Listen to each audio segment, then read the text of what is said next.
আসসালামু আলাইকুম ওরহমতুল্লাহি ওবারাকাতু। সম্মানীয় ভিউয়ার্স, আবারও আমি উপস্থিত আপনাদের সামনে আরও একটি আকর্ষণমূলক ভিডিও নিয়ে। এই ভিডিওটিতে আপনাদের সামনে তুলে ধরব একটি বিলুপ্ত হওয়া নদী সম্বন্ধে। প্রায় বিলুপ্ত হয়ে গিয়েছে বললেই চলে অনেকাংশেই। যেহেতু এই নদীটির উৎস মুর্শিদাবাদের অর্থাৎ পশ্চিমবঙ্গের সীমান্তবর্তী এলাকা পদ্মা থেকে উৎপত্তি স্থল এবং এটি মিলিত হয়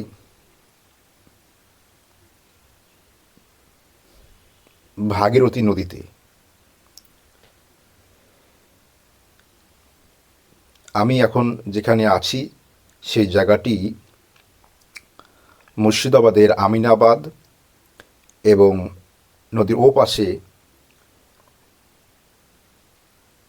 নদিয়া জেলা থানারপাড়া করিমপুর জায়গাটি।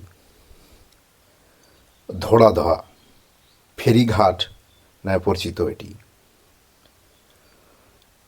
বৈষ্ণব ফেরিঘাট। এই নদীটি বিলুপ্ত হয়ে যাচ্ছে। সকলকে অনুরোধ করব এই নদীটি খনন কার্য দ্রুত করা হোক। যারা নদী এই কাজে যুক্ত আছে অর্থাৎ